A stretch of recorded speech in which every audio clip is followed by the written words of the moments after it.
Okay, hi everyone. It looks like we are live again. Thank you for joining us and welcome back to our monthly biotechnology live stream. I'm Dr. Danielle Snowflack and I'm the Senior Director of Education at Edvotek. And I'm happy to be here with you yet another month teaching you some of the awesome biotechnology stuff that you can do in your lab with your students. Today we're actually highlighting a fabulous new piece of equipment as well, the Edvotek EDGE. So, there's going to be a lot going on today. But I'm super excited to be here with you talking about biotechnology. So for those of you, this may be if this is your first live stream, you don't know about Edvotek, we are a biotechnology education company. We are the biotechnology education company. We were founded over 30 years ago now by Dr. Jack Churchian, who was a professor of biochemistry at Georgetown University. And he was, really inspired by what was going on in research labs across the world and realized that a lot of this wasn't being translated into what was going on in the teaching labs. And so thus Edvotek was born. We focus on bringing biotechnology to the future generations of scientists. And we work to help educators demystify science and to make teaching science easier and fun. And so we hope to, work with our educators, but we also hope to make biotechnology accessible in all labs, whether it be a research lab, an outreach space, biohacker space, and our teachers. So today we're talking about one of the most interesting innovations, I think, in my lifetime, in many of our lifetimes, and this is going to be CRISPR. And so I'm going to talk more about the specifics of CRISPR as we go through the workshop. But, modern biotechnology has been encompassing a lot of different techniques in today's labs, and genetic engineering is a big one. And these advances allow scientists to directly manipulate DNA sequences, which reduces the time necessary to study different genes and different pathways in organisms. And so in the past 10 years, with the rapid fire development of these technologies using CRISPR as a gene editing system, we can change and modify DNA sequences quickly, cheaply, and precisely. And to me, the development of this system as a gene editing tool is one of the most exciting biotechnology breakthroughs of the past decade. And so the basics of CRISPR, which was kind of spelled out in this graphic, in this schematic on this slide, part of it is, it was discovered over 30 years ago. And so, this isn't necessarily a new phenomenon. It's the application of the technology, which is fantastic and new. And so, what happened is, probably in the last 10 years, there were three main research groups that began to develop CRISPR into a gene editing tool. And that's going to be Jennifer Doudna at the University of California in Berkeley, who worked on microbial CRISPR-Cas systems, Emmanuel Charpentier, who was then at the University of Vienna in Austria, who also worked on these microbial Cas systems, and Feng Zhang at the Broad Institute of MIT, who was pioneering CRISPR in eukaryotic cells. And so all three of them around the same time began to realize that using this gene editing system, we could find any short sequence of DNA within a cell, within a genome, and attack it with precision and change it into a different sequence. And so all three of these scientists and many others, since its discovery in the 1980s, contributed to the research that made CRISPR a real research tool and not just an interesting phenomenon in bacteria. And so the one thing I always like to point out at this point is that there is a lot of science drama surrounding CRISPR, especially focusing on its patents, right? Because a powerful gene editing technology is also going to be a profitable gene editing technology.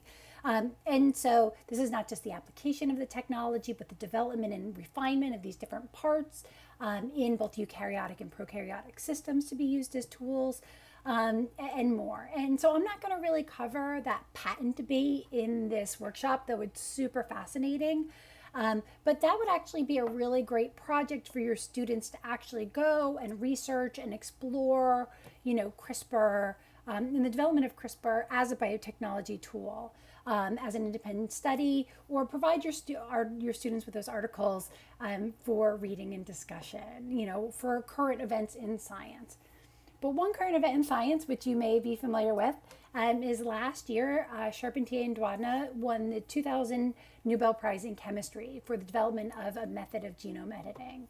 And so it's really exciting that this technology is being recognized as the groundbreaking innovation that it is. And so because this technology is super cool, it's very topical, it's a perfect lesson for your students to be engaged with modern biotechnology. And so today we are going to talk about CRISPR and its use in modern biotechnology. And so we're going to be using both an agarose gel electrophoresis simulation and an Origami Organelle, which is a paper model. And so while we won't be performing actual CRISPR today, which can take several weeks in the lab, and we will be teaching CRISPR through this fun and easy simulation. So students will learn how CRISPR-Cas9, which is a specific Cas system, can target and fix or change a specific DNA. We will be designing guide RNAs that are used by CRISPR-Cas9 to target mutations in a gene. And through performing this, we are going to be learning about cystic fibrosis, the CFTR gene, and the ways that we could potentially use this technology to cure this genetic disorder. I just lost my window. I have a little chat window that takes me to my colleagues at Edvotek, and for some reason that window just closed. That's just a note, so in case we need to chat about something, but okay, it's back. These computers. Anyway, so the one thing is that we are recording the demonstration, and the slides will be available on our website, and I can also email them to you. If you want to be notified when they're posted, please fill out the form that's in the chat box, and we will, that should take you to a form. Let me make sure that I actually activated that form so that you can fill it out. Yep, it is live, so please fill out that form, and I will email you the slides next week probably. We are also offering professional development certificates, so if you want us to send a certificate, please check the box in that form. The link is only going to be live for 1 hour after the presentation, so please make sure you complete the form before 5:30 Eastern Daylight Time. So that's going to be an hour from the end of the presentation. So you guys ready to talk about CRISPR and the EDGE? Are you guys as excited as I am? I hope so. And so the first thing I think about CRISPR is that it's actually, like if you were here for our last live stream, it's actually kind of similar to restriction enzymes, right?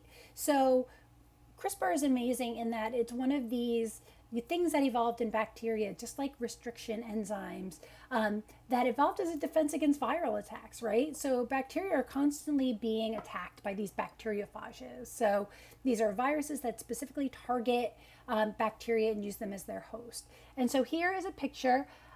Thanks. If you would like the slides, please make sure to click that link from Maria Dayton and include your email there.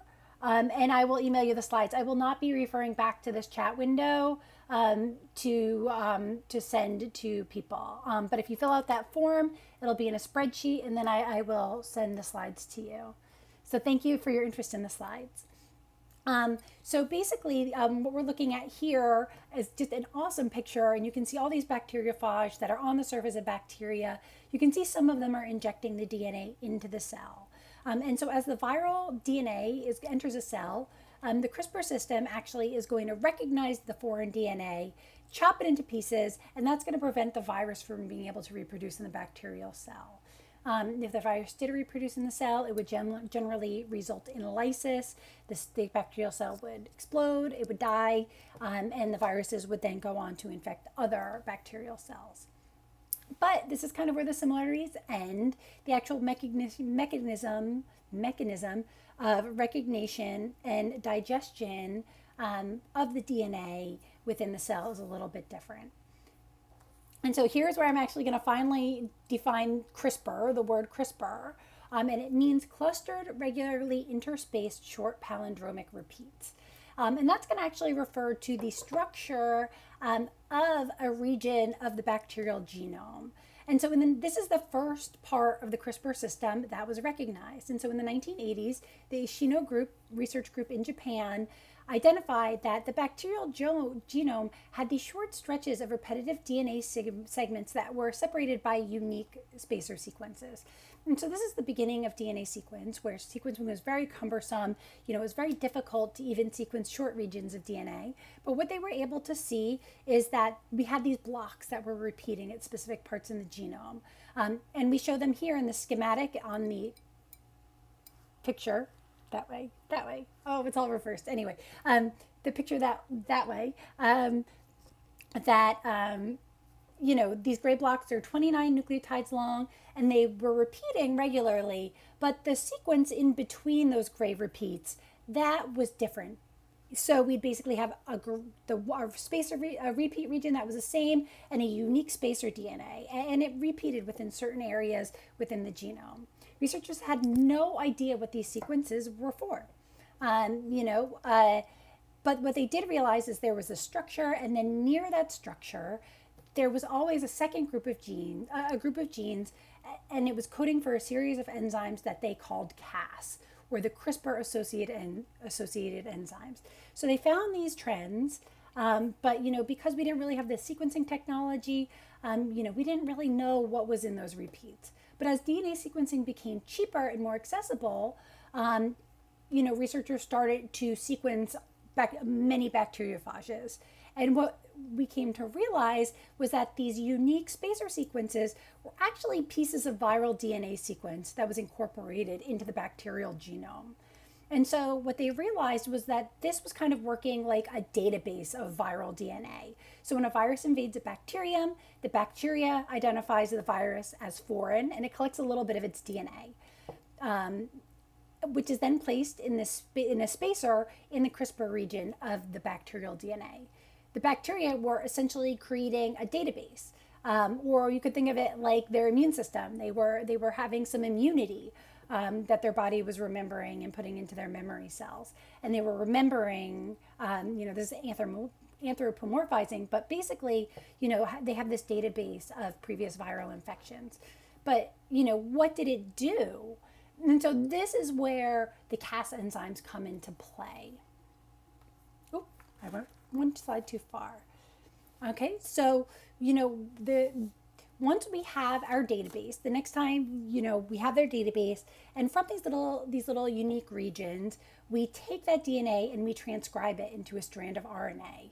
That strand of RNA gets loaded into the Cas enzyme. And so these short pieces of RNA are called CRISPR RNAs, which I'll refer to them because I'm not really sure how you say CRA RNA sounds weird. So I'm going to call them CRISPR RNAs. You will also see them, designated as CR RNAs. But basically, these are going to be this system, the system between the protein and the RNA. It's going to allow the virus to the bacterial cell to identify and attack invading viral DNA. So the protein RNA complex drifts through the cell. If it encounters foreign DNA that matches with the little CRISPR RNA, the RNA will base pair with the DNA. This binding brings the Cas9 enzyme into proximity with the invader's DNA, which then it cuts to prevent the virus from being able to replicate. So pretty cool, right? Another way that bacteria have evolved to prevent being infected. And so we are going to model CRISPR using electrophoresis. So we're going to start the gel now, and then we'll talk about the results of the gel later. But I just wanted to give you a little background on CRISPR first. So we're going to be doing agarose gel electrophoresis. This is a very versatile technique. It can be used to separate a variety of molecules. I featured electrophoresis a lot in my past live stream. DNA and dyes, we've looked at. It uses a porous gel matrix and an electrical current in this case, to separate DNA fragments by size. This slide is showing an overview of the electrophoresis process. I've already cast the gel, because it does take a little bit of time to do that, but we are going to be running the gel and visualizing it over the course of this workshop. And so let's get started. Let me get to the next slide, because we are going to be using our awesome Edvotek EDGE. And I also want to bring up our camera. Okay, here we go. All right, so here are my gloves, always going to be safe. When we are using our reagents in the lab, safety first, even if these reagents are, very, classroom safe, we always want to make sure to wear proper personal protective equipment. So what do we need to do perform this experiment? So we are going to have, first of all, we have our samples. Electrophoresis is a super versatile technique. We are going to be using it to separate DNA, our CRISPR digested DNA. The DNA for this kit comes in our quick strip format, meaning that it's already aliquoted for you. So each of your groups would get one of these strips. The DNA samples already contain the loading dye, which makes it more dense than the buffer, which means when we load the gel, the samples will load nicely. Agarose is the matrix that we're using for separation. So we include it with our kit. It's pre-measured. And we can think about agarose, it's like our scientific jello. The agarose is our porous matrix. It's going to act like a strainer or sieve, which is going to help us separate our molecules by size. We're using an electrophoresis buffer. It's a mixture of buffer and salt. And there are two main reasons to use this in electrophoresis experiments instead of water. So first, we're using electricity to separate our DNA molecules, and water is a poor conductor of electricity. So the salts in this buffer are going to mix with the water, which allows a current to flow. Next, because we are working with biological samples, we want to keep them at a pH that does not disrupt their charge or structure. And so we send this buffer to you as a concentrate, which is what's in this tube. So then you'll dilute that according to the kit directions in your laboratory. All right, so now I'm going to move over to the EDGE, which is our awesome new electrophoresis system. You can see the full picture on the screen. The way my camera is set up, I want to give you the overhead view so that you can load the gel with me. And so what you can see right now is you see our chamber, which is here. This is the electrophoresis chamber. It contains our diluted buffer. And I'm going to place the gel into the tray. So I cast this gel beforehand, using the kit directions. The gel contains Cybersafe, which is a DNA stain. And I'll talk about that more at the end of the workshop. But what we're doing is we are going to place this gel into our electrophoresis chamber. Okay. No, I did it right. All right, so we placed the gel into the chamber. And so this is our all-in-one system. Our light system is going to be here. I'll show you how it works. Our gel is in here, and then the power supply direction controls are kind of up here out of the screen. And you can see what the whole EDGE looks like if you look up at the slide. So I'm going to start loading this gel using our adjustable volume micropipette. And I'll say, one of the reasons I really like the EDGE system over other integrated systems is because of the size of the wells. So what you'll notice is that the size of the wells and the combs that we're using, it's the same size as what you might be used to with our Edvotek M12 or with other electrophoresis chambers that are like the academic research chambers. So you have these large combs. Each well can hold like 35 microliters, which is a lot. And the wells are a lot larger, a lot wider. And it makes it a lot easier for students who have not loaded electrophoresis gels before to have success, right? So sometimes with the smaller wells, what you'll find is that, your students will pierce the wells, they'll break them with a pipette tip. There's a very small volume they're loading, so you won't be able to load as much into those wells. The thing I like is that these are big, healthy wells. I'm kind of loading this gel around a camera, which is not the easiest thing in the world. And even that said, I'm still able to easily get the sample in here, without breaking the well, puncturing the bottom. And so I like the nice big wells. It's nice because we have the larger gels. That's going to allow us to get better resolution, so better separation between our DNA bands. Some of the smaller systems, you're only running them for like 1 or 2 centimeters. And especially if you have small bands that are close to each other, you're really not going to be able to see the separation. But here, because you have a full 10 centimeter gel, you can get great resolution between your bands. And you can even actually run 2 groups on this gel if you were to put the comb in the middle section. I kind of think of this as a personal electrophoresis chamber, though. It's great for one group. It's got the power supply integrated. It's got the light, the UV light or the blue light for the Cybersafe visualization incorporated. It makes it really easy for your students to perform electrophoresis. Plus, then you're storing less equipment. So I'm going to turn it on. I'm going to turn it to 150 volts. And I'm just, usually you would set it for 20 minutes. I'm going to set it for a little longer just so it'll keep running while we're talking. And hit the start button. And literally, that's all it is to setting up the Edvotek EDGE. It's really easy. The other thing I want to point out is that if you're using Edvotek equipment already, the casting trays and the combs, they're the same ones that you're used to using. And so you don't have to learn a new system to be able to use the EDGE.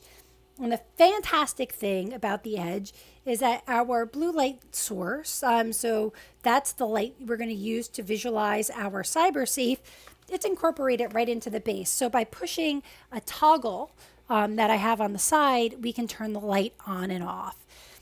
I'm going to let this gel run while we're talking. We'll go to and from it occasionally. Because I want to show you my Origami Organelle model too.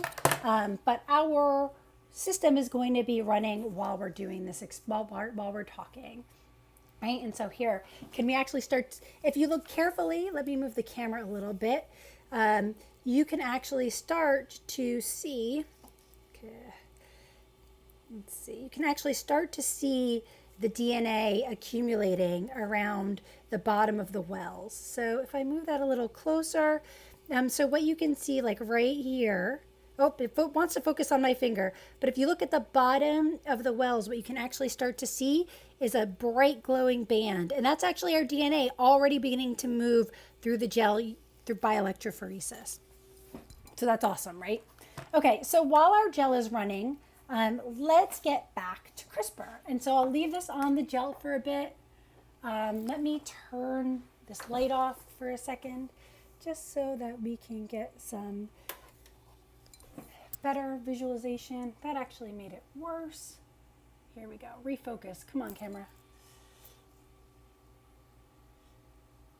These autofocuses can be tricky. All right, I'm going to turn the light back on. It looks like that focuses better that way. Anyway, so let's talk more about CRISPR. So does anyone have if you have any questions about the EDGE, feel free to ask them. I can talk about it, or you can actually put it in that form and I can answer more questions there as well. I can reach out to you later. So let's get back to CRISPR. So one of the most important things in CRISPR is going to be our guide RNA. So in bacteria, the CRISPR guide RNA has 2 pieces. They call them the CRISPR RNA and the tracker RNA. And so the CRISPR RNA, or this CRRNA, is going to contain the 17 to 20 nucleotide sequence that is complementary to our target DNA. And that's the part that in bacteria would recognize the viral DNA and target it for degradation. When we use it as a tool for gene editing, this sequence would match our target. The tracker or tracer RNA, or transactivating cRNA, is a longer piece of RNA that creates a region of secondary structure where the DNA base pairs with itself, and that's called the stem loop. And this is going to be the same regardless of what target we're talking about. And this is important because the stem loop structure is recognized and bound by the Cas enzyme. This RNA is the same regardless of what the target is. And then when we have both the CRISPR RNA and the tracer RNA bound to the Cas protein, the RNA protein complex can be activated. And thus we can actually start to digest some of our target DNA. But when we're creating the guide, so in nature, we would have these 2 separate RNAs that would complex with Cas. But when we're creating guide RNA molecules in the lab, we tend to create a single guide RNA, which combine both of these RNAs into a single hybrid molecule via a flexible RNA linker. And so this simplifies the system so that we're not trying to express the CRISPR RNA, the tracer RNA, and the Cas enzyme all in the same place. We're just doing one RNA and one protein, which definitely helps to simplify things. Um, an important feature of our target DNA, so our target DNA sequence is going to be this PAM sequence, which is the protospacer adjacent motif, or PAM sequence. The PAM is usually short, about 2 to 6 base pairs, and it marks our target site because it's recognized specifically by a region of the Cas protein. And each Cas protein recognizes a slightly different PAM sequence. And so only DNA targets with the PAM sequence can be targeted for digestion by CRISPR. And so this is a limitation of the CRISPR system because we have to make sure to find a PAM sequence within our target DNA sequence that is also going to be in the region where we want to edit our genome. And it's important to recognize that each Cas enzyme recognizes a different PAM sequence, which gives specificity. So for Cas9, which we are modeling in this experiment, the PAM sequence is NGG, where N can be any nucleotide. So we can have AGG, CGG, GGG, TGG, right? And so when we are designing the guide RNA, we have to analyze our sequence target using these specific criteria that I have on the screen. There must be a PAM site immediately downstream of our target DNA sequence, and the sequence of our RNA must be complementary to the target DNA sequence. So what does this mean? We know that we need to have the PAM sequence downstream of our targeted sequence for CRISPR in the Cas enzyme to recognize and target the DNA. We also know that our RNA needs to bind with and base pair with the target for recognition, right? So that's how we label our DNA for digest. But when searching for targets, important to know that we can look both at the 5' and 3' strands of the DNA, as the enzyme can cleave either. So to talk about DNA cleavage, so can you all see these green bands? Let's do a little side story. Can you all see these green bands? So these green bands are the DNA, and you can see it's already separating. We've been running it for what? 4 minutes, 5 minutes. And this is cool because your students can be working and they can toggle the blue light on and off to actually watch the progress of their experiment. So it's a really awesome part of this system in that your students can actually visualize the results it's saying. And, I love that about the dye experiments, but we didn't really have that technology for the DNA experiments until recently. So, but as cool as it is to watch the EDGE, I'm going to take us away from the EDGE for a little while. Let me move the camera over here because I'm actually going to show you how you can use an origami organelle to model CRISPR and the CRISPR digest. So origami organelles are these fun models that we can use in the classroom. We can use as an at-home lesson, and they will help us, our students, be able to learn more about these different techniques, not only through active experimentation, but also by getting their hands on and looking at the pieces and seeing the way they fit together. So I really like to use the origami organelles when I'm teaching topics like CRISPR, especially because we're going to be cutting and pasting. And so I've assembled this one already, and it has all the pieces. So here is our CRISPR enzyme. I'm going to load it with our guide RNA. And so I actually edited it a little bit to kind of make a little stem loop. The stem loop is our tracer or tracker. I'm not really sure how that's supposed to be said. RNA, the stem loop, and then this is our guide, our targeting strand. And so the nice thing about the origami organelle is it comes with the directions, it comes with a lesson, and it comes with all these fun pieces so that you can do your CRISPR experiment. So I kind of made a little stem loop here. That stem loop is going to get recognized by our enzyme, and then the targeting strand is going to be fit into here. And so then the CRISPR-Cas9 is going to target double-stranded DNA based on sequence. And so here is our genome, okay? And you can see this is a long piece of DNA. And so, our enzyme is going to scan the DNA until not only the DNA sequence is aligned, but the PAM recognition domain interacts with our PAM sequence, right? And so these were all things that we mentioned in the last slide that are important for our CRISPR complex to work. So we have the PAM recognition domain, which is associating with our, can Can you see that? Our PAM recognition domain, which is interacting with our PAM sequence, and we can see that our DNA sequence and our genomic sequence is lining up with our CRISPR strand, right? So here we are. We have our complex formed on the DNA.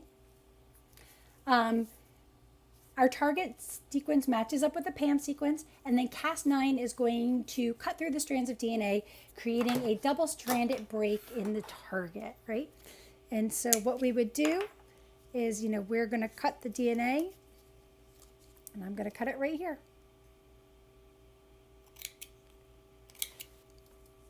with my little snippies, right? And so we just performed a DNA digest. We just did our CRISPR cutting. And so at this point, in CRISPR, the DNA would disassociate, and if we're talking about, and that would basically inactivate the viral DNA. Now, in human cells or cells with repair machinery, the cell's DNA repair machinery could fix this break using non-homologous end joining, which is highly efficient. So it's a system that is highly efficient for joining these kinds of double-stranded DNA breaks. However, it's very error prone. And so non-homologous end joining can lead to small insertions, deletions, or frame shifts, which would then inactivate the protein by creating a loss of function mutation. And that makes it great for gene knockout. So if we were in the lab and we were studying a gene and we wanted to know its effects if we didn't have that gene, we could use CRISPR to target non-homologous end rejoining to bring the two pieces of DNA together, and that could basically knock out the gene, so it wouldn't be expressed anymore. But for genetic engineering, we want to insert a specific DNA sequence, and so we would do a slightly different application of CRISPR, in which we're going to cut the DNA the same way, but again take advantage of the cell's machinery using homology-directed repair. And so this allows scientists to create and provide a template for DNA repair at the double-stranded break. So in addition to our CRISPR RNA, which we created here and we loaded, we would actually create a repair template DNA. And so this is also included with the kit, with the Origami Organelle. And so let me actually move. So our CRISPR would come through, cut our DNA in the same way. Oh, I dropped my genome. But what would happen, again, in this system is that we would take advantage of the cell's replication, the cell's natural repair machinery, to insert our, DNA sequence of interest, okay? So what we do is we flank our DNA sequence of interest, so our repair template. We're going to flank that with some sequence that exists in the genome. So you can see here we have an AGT matching up, a CGT matching up. And then using the cell's repair mechanism, the digested DNA is repaired at the digest using the template, which is going to introduce the correct sequence. So my tape is going to be our DNA repair system. Here's one. So here we're going to do another. Oop, that's a little bit uneven. Okay, there we go. And so the digested DNA is repaired at the digest site using the template, which is going to introduce a correct sequence or a new sequence. This makes it great for gene therapy, where we want to introduce new sequences of DNA, which could change promoters or even add in large sections of DNA that had been deleted in the genome and which cause disease. And so this is the principle used for gene therapy. Now, if you have the Origami Organelle, it's actually going to cover several other ways that we can use CRISPR in the cell. So it comes with these sheets. We can talk about how we use it in transcriptional control. It comes with an activator, a repressor. You can do a knockout where we're actually going to insert this small region of DNA through that that non-homologous end joining and accidentally added a few different bases. And so you can really talk about a lot of different parts of CRISPR. I'm not going to cover them today, again, just because I really wanted to talk about inserting sequences, because that is what the actual hands-on electrophoresis experiment is modeled around. And so, this is a great activity for your students to perform before the lab, so that they can kind of learn about the mechanisms of CRISPR and actually digest some DNA. If you have a hybrid schedule, they can do this at home before coming into the classroom. There's a lot of different ways that we can use the Origami Organelles in the classroom to teach about CRISPR. So now I'm going to take this camera, I'm going to go back to our gel, which is run for another few minutes. Let's get it turned on. And look, you can see our DNA is continuing to run. You can see the bands here, and you can start to see separation between different fragments. It looks great. And we'll talk about what those patterns mean more later. So in the electrophoresis experiment we're performing, we are going to be looking for solutions for gene therapy, specifically focusing on cystic fibrosis. So cystic fibrosis, or CF, is a rare genetic disorder that affects the cystic fibrosis transmembrane conductance regulator, or CFTR protein. CFTR is a channel that gets inserted into a cell membrane that moves ions, specifically chloride, across that membrane. And we also will find them in epithelium in the body, so in the gastrointestinal system, in the lungs. And so disease does occur in these tissues in the body when the channel does not fold properly, or if it doesn't incorporate into the cell membrane, or if it's not stable and it's degraded. And this occurs from mutations that can be identified in the DNA sequence. Because CRISPR is a genetic disorder that has been well characterized molecularly, it has been identified as a potential treatment for cystic fibrosis. So a little about the disease. This is a disease that, while rare, it does affect a lot of people. Mutations in the CFTR gene actually are going to stop or slow the flow of ions across the cell membrane. And again, this is because the channel doesn't fold properly, or it doesn't incorporate into the cell membrane, or it's not stable. And so in healthy cells, by transporting ions across membranes, the CFTR protein helps control the movement of water across epithelial cells, which is going to contribute to the production of, body fluids like mucus or sweat or the digestive juices in our gastrointestinal system.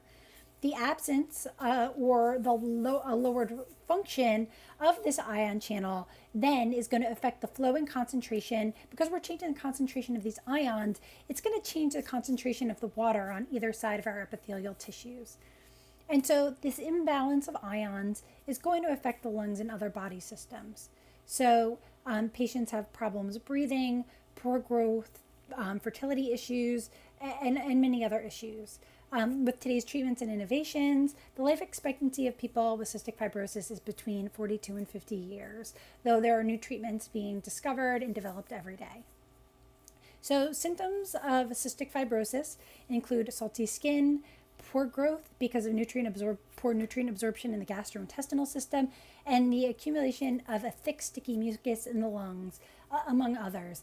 And so one interesting aside, when I was doing my research for this workshop, I did find this abstract. And it's interesting because cystic fibrosis may have been, observed as early as 3000 BC. In that there are records where, people, maybe midwives, maybe, the people providing care in those days for babies would lick babies. And as he says here in this abstract, if they tasted salt, they would see it as a bad omen. And so, as I said, one of the main symptoms of cystic fibrosis is that, you have a highly salty sweat. And again, it's because these ion channels aren't working correctly. And so I think this shows us is that this is not a new disease. This is a disease that's, existed for a long time. And it's a disease that, we've been able to identify for a long time. And I find that really interesting. I don't know if you do as well, but, it's just an interesting aside and an interesting piece of medical history. But probably the best known symptom of cystic fibrosis is that thick mucus that accumulates in the lungs. And causes a lot of problems. It's going to cause problems with breathing because you can block the airways, it can block the passages in the lungs. It can cause reduction in lung function, which can result in the need for a lung transplant. And then because of this thick mucus in the lungs and sinuses, which is not easily cleared from the lungs, cystic fibrosis patients often face infection by opportunistic bacteria that would normally not affect healthy people. And so because of these lung problems, and these opportunistic infections, close to 80% of people who die from cystic fibrosis end up dying from a lung problem. And so, as I mentioned, cystic fibrosis is an inherited disease. We do know what gene causes it. And just to define a gene is a distinct unit of information that comprises a specific DNA sequence. In this case, it is the DNA sequence that makes an ion channel. In general, the sequence is going to be the same between individuals, but based on the way that the DNA is replicated, sometimes there are small mutations introduced. And based on the redundancy of codons in translation, oftentimes these changes don't affect the function of the gene. So not every change in a gene is bad. But when there are changes in the gene that do change the function of its protein, they can cause disease. So because these are genetic diseases, they can be passed, our genome, they can be passed from parent to child. And so a person's genome is dependent on their parents. Each parent has 2 copies of each chromosome. In reproduction, each parent contributes half of their DNA to their offspring. So each person has 23 pairs of chromosomes. They get one chromosome from their mother, 1 chromosome from their father, and that DNA then is duplicated, replicated as the cells develop through gestation. So based on Mendelian inheritance, an offspring has a 50-50 chance of inheriting a specific allele from a parent. So CFTR is an autosomal recessive gene, meaning that it's not on a sex chromosome, which is our X or our Y. It's on one of the 22 autosomal chromosomes. And to be affected to have cystic fibrosis, you need to have 2 mutated genes. So if you have 1 wild type copy of CFTR, that's enough. You'll be perfectly healthy. Individuals with 1 copy of the gene can pass the mutation on to their offspring, and that's known as being a carrier. CF is most common among people of North European ancestry, where it affects about 1 out of every 3,000 newborns. And genetic studies in this population actually show that about 1 in 25 people is a carrier. And so, we're not going to get too much into this, but this is a place where prenatal genetic sequencing of the parents and genetic counseling can be important, especially if you are in one of the higher risk groups for cystic fibrosis. And the one thing about this gene is that there are a lot of mutations in CFTR. It's a really big gene, a lot of opportunity for it to have changes in its structure. But the most common, about 67%, is delta F508, which is a 3 nucleotide deletion, which removes a phenylalanine, and that reduces the stability of the protein. And excitingly, when I was doing the research for this workshop, I saw that the FDA has recently approved an antibody therapy that does reduce the severity of cystic fibrosis in people with a specific mutation, which while not CRISPR, it is a fantastic biomedical innovation which will help the vast majority of people with cystic fibrosis. But it's important to remember there are still about 1/3 of the people who have different rare mutations which cause this genetic disease. And so in this experiment that we're performing today, we are actually developing a treatment for William, who is a patient with cystic fibrosis. And they have inherited a 601 base pair deletion in the CFTR gene, which is going to inactivate the ion channel. And so this is not that, delta F508, which is the one what there's treatment for. It's this big deletion and it results in a serious disease. And so doctors want to try and use CRISPR and homology-directed repair to repair William's CFTR gene. And so here we have a schematic of the gene, and you can see it's got a ton of exons. It's got 27 exons, and it forms a very large messenger RNA. It's a very large protein. So the doctors will use CRISPR-Cas9 to cleave the DNA near the site of Williams mutation, and then use HDR to repair the CFTR gene using a specific templated strand of DNA. The template strand of DNA is going to contain the region of the DNA sequence that was deleted from Williams' CFTR gene, which then causes his protein to misfold. And so that's the protein on the left. When we use HDR to introduce the missing sequence, the gene will now have the proper sequence in that region, which means we'll be able to produce the correct protein, and the ion channel will be able to be active and integrate into the membrane and act as it should in the wild type protein. So first, and so this is module 1 in the experiment. The first part is your students will actually look through a region of Williams' DNA to scan for his basically design a specific guide RNA for Williams' CFTR mutation. So we provide you the sequence, which you see here, and you will scan through to identify potential guide RNAs. First, your students will fill in the complementary nucleotides to Williams' DNA. Then they will scan the sequence for Cas9 PAM sequences, which again are the AAG, TTG, CGG, or GGG. And remember that these can be on either strand of the DNA. You just have to make sure that you find the PAM site, it can be on either strand of DNA, and then record the 20 nucleotides upstream of that PAM site. And those are going to be our potential target DNAs, target RNAs. And so here are the results, and this is the results for module 1 from the experiment.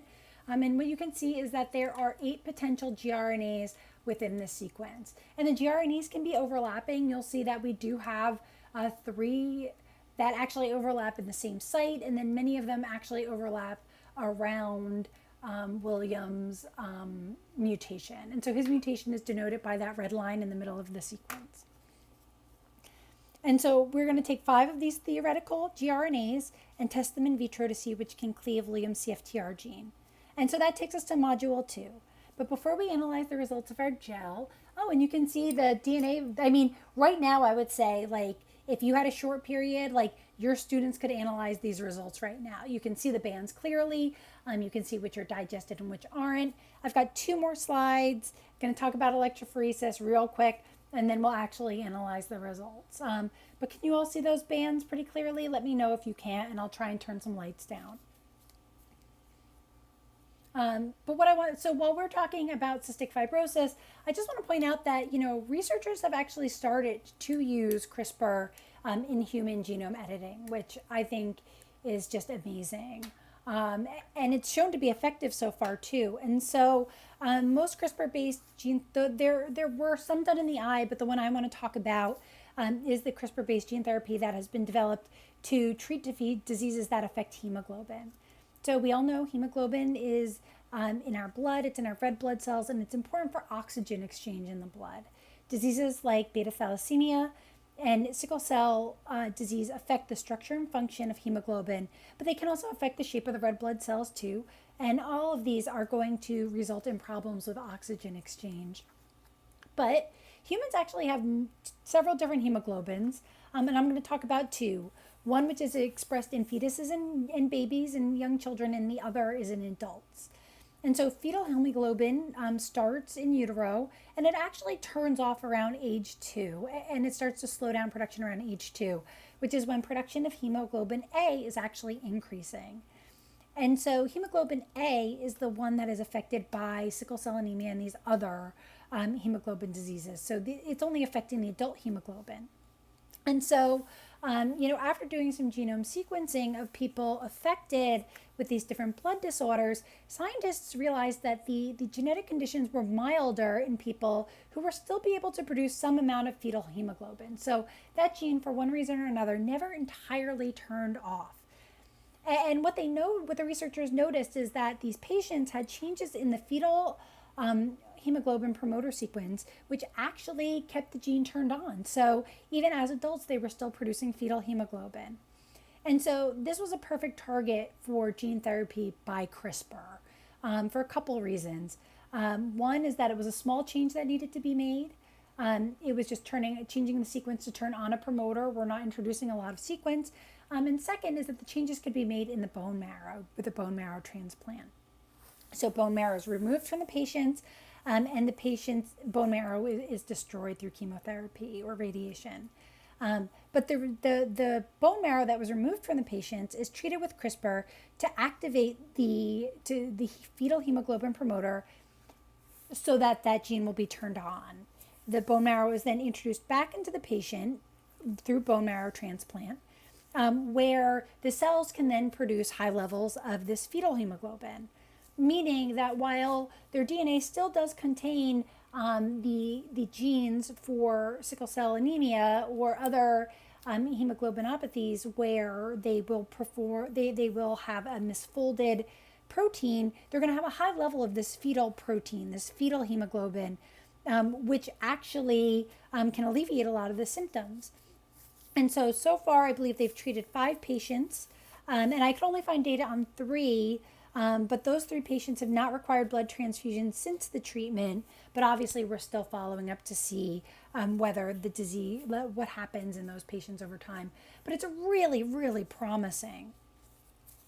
But as we use these technologies in humans, there is a lot to talk about in terms of bioethics. So what happens as CRISPR becomes more accessible? So currently CRISPR is being used in plants to make them resistant to disease or weather or to increase crop yields.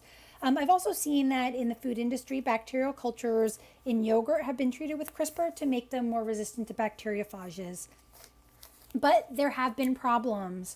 In 2018, a researcher actually edited the genomes of 2 embryos before implantation. And they wanted to remove or change the CCR5 gene, which is a cellular target for HIV. So in essence, they wanted to engineer a baby who would be resistant for HIV. But there were problems. It looks like the CRISPR may have not fully removed that gene. They didn't check for off-target effects. And furthermore, the removal of the CCR5 gene could leave these people more susceptible to other diseases as they grow and proceed through life. And so there's a lot of discussion on whether we should actually be performing any CRISPR experimentation in embryos, and what that means, and whether this will then lead to a designer baby controversy where people can basically have a catalog and decide what characteristics, what traits, what genes they want in their babies. And so it sounds a little bit like science fiction, but there are always potential for abuse of technologies, regardless of how amazing they are. Another problem is that there's the potential for off-target effects in the DNA from our homology-directed repair or the non-homologous end joining, as well as from the target DNA sequence matching other sequences in the genome. I mean, while they are 20 nucleotides long, that is a significant piece of DNA that would have to match. It could potentially be in other parts of the genome, and in similar genes, and in gene clusters. And in addition, some studies have linked CRISPR to a potential increase in cancer risk in early non-clinical tests. Okay, so I think it's important to have your students talk about the bioethics of these techniques before they study them, even though they are powerful and amazing and will, really change the way, we are able to treat and cure disease and to genetically modify crops to make them hardier or more resistant. There are always caveats, and this is important to discuss. And there are no right answers. And I think that's hard for students to understand sometimes, but the discussion and the reading and the comprehension is important. Okay, so while we were chatting, our samples have been running through the gel and separating by size. I have a little bit else that I was going to say here, but we're running low on time. So let's just talk about what was happening in the gel. So in this experiment, we are using agarose gel electrophoresis to separate DNA fragments by size. Due to the chemical structure of the DNA, the sugar phosphate bonds that hold our nucleotides together, the DNA backbone has a strong negative charge.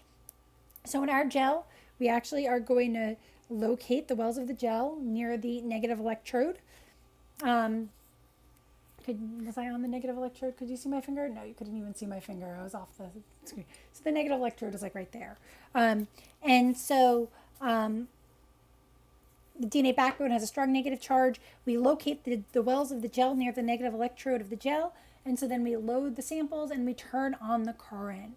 And the current is going to push the DNA from the negative side of the gel to the positive side of the gel. Now, let's talk a little bit about the gel. At first glance, an agarose gel appears to be a solid at room temperature. If you were to pick up the gel, it feels like thick Jell-O. It's a little soft. It's pliable. It's less jiggly than Jell-O, but it's still soft. At the molecular level, the gel is actually full of pores, which are microscopic little tunnels that go through the gel. And these tunnels affect how the different size molecules separate into bands. And so as the current is pushing or pulling the DNA fragments through the gel, the molecule through the current, the molecules have to find their way through the pores. They may have to twist or turn to get through the channels.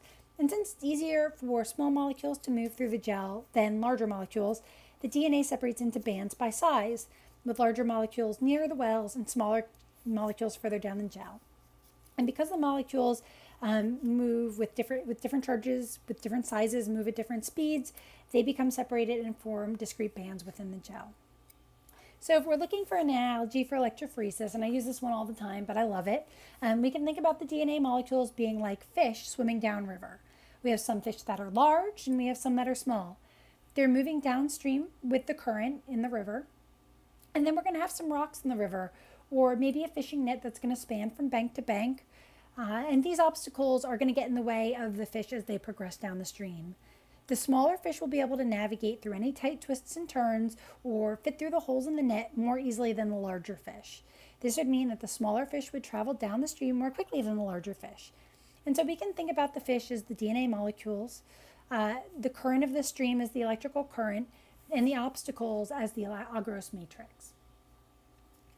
So if we look at the results of the DNA electrophoresis, and you can look at them here on the gel, we find smaller bands at the bottom and larger bands at the top.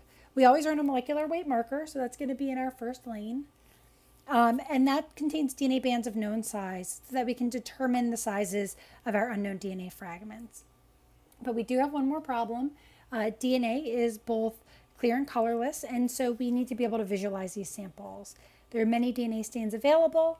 I'm going to show you some examples with Cybersafe and with Flash Fluid Blue. You've been looking at our Cybersafe example here, but let me grab my Flash Blue stained gel.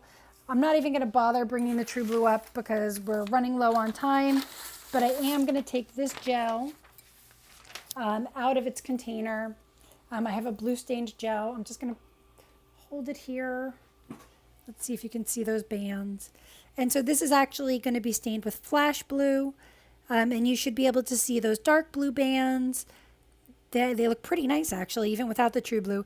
You have the dark blue bands on a light blue background. And so this is a visible light stain. It's a dye that will interact with the electrostatically with the DNA and bind to it so that we can visualize the DNA as these dark blue bands on a lighter blue background. Now, the DNA stain that we use with the True Blue is our Cybersafe, and so that is a fluorescent DNA stain. Let's get that focused back on there. Can you see the bands? Let me see if I can actually get that even closer. Yeah, you can even see that closer. Oh, come on. Give me that good focus. There we go. So the stain we're using in the True Blue is our Cybersafe DNA stain. It is a fluorescent DNA stain that binds to the DNA. We add it to the gel, and it's actually staining the gel while the DNA is running, which means we don't have to spend a lot of time staining the gel after running it. It's definitely an advantage that we see with this system. Another thing about Cybersafe is that it's very sensitive. Each DNA molecule is decorated with the Cybersafe, and using the blue light, each molecule is excited, and that actually produces a lot of light, which we visualize by eye. And so let's actually take a look at our results. And I'm going to just try and get as much of the ambient light down as possible to really be able to see those bands. All right. So for some reason, here, let me remove the camera just entirely from my holder. And I'm just going to put it on there. And so you can see our whole gel here. And we're going to just focus on these first 3 lanes. You can see the picture of all the results up there on the screen as well. That's all 6 lanes of our gel. But basically, our first lane here is the DNA ladder. That's our set of DNA fragments of known size. And then what you're seeing on the picture are our samples lane 2 through 6. So here we can only really see, our lane through lanes 4, but we have a digested and an undigested on here. So that gives us basically what we need for our results analysis. And so what we can see is that if we're looking at the DNA sample in lane 2, we only see 1 band. If we look in lane 3, we see 2. And that's basically showing us the results of our DNA digest using the CRISPR-Cas9 system. So in lane 2, so that's our first guide RNA, the DNA did not pair right or did not line things up correctly with the enzyme, and we did not get a digest at the site that we were intending to. There was no successful cleavage by Cas9. But if we look in lane 3, we do see 2 bands. And what that means is that the DNA has been digested, which suggests that this guide RNA was able to successfully target Williams DNA for cleavage by Cas9. A scientist would then follow up with these guide RNAs to attempt gene therapy with a sample of Williams cells before moving to the patient. And so what I hope I've showed you over the course of this workshop, and I hope I've showed you, is how important CRISPR and how valuable CRISPR is as part of our efforts to improve human health, to make our food supply hardier and more resistant to disease, and to advance any arm of science that involves living cells such as biofuels or waste management. CRISPR, like restriction enzymes, which we talked about last month, it's a naturally occurring defense system in bacteria against viral infection. So it's kind of like a viral immune system. And after characterizing the system, we know what we can do to create guide RNAs that target specific DNAs within an organism. And we can use it for gene knockout. In this case, we're talking about gene therapy. And using homology-directed repair, we can use, along with CRISPR, we have the potential to fix mutated genes and potentially cure disease. And so I think one important thing, though, to point out with any new technology is that while it's a really powerful tool, it must be studied further to determine which applications, could potentially be harmful and which can be helpful. And so with that, thank you so much for joining me. If you have any questions, be sure to put them in the chat window. Maria put the link to our form in the chat window. If you would like me to email you the slides, or if you would like a professional development certificate, please be sure to complete that form, and I will send it to you. And we'll contact you in a few days with the slides and then with a direct link to the presentation. And again, if you have any questions about the EDGE or about CRISPR, feel free to put it in that form or to email us at info@edvotek.com. We'd love to hear from you. We also are very active through our social media channels, both here, on Twitter, on Instagram. You can always contact us with questions. We love to see your results. So if you get good results, hit us up on social media. Be sure to tag us. We'd love to see your results. If you have questions or problems, we have a wonderful customer service team. You can email us at info@edvotek.com or call us on the number on the screen. We just really want to make sure you have the best possible experience teaching and learning with Edvotek.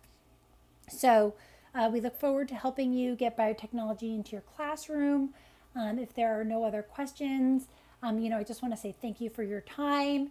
If you are in the area for Brood 10, I hope you're enjoying the cicadas. We've got them all over the place down here in Maryland. We'd love to hear about your cicada stories. Thanks again, for joining us during on this live stream, and we will be back next month with another experiment. So thanks again for your time. We will talk to you next month. Have a good one. Bye now.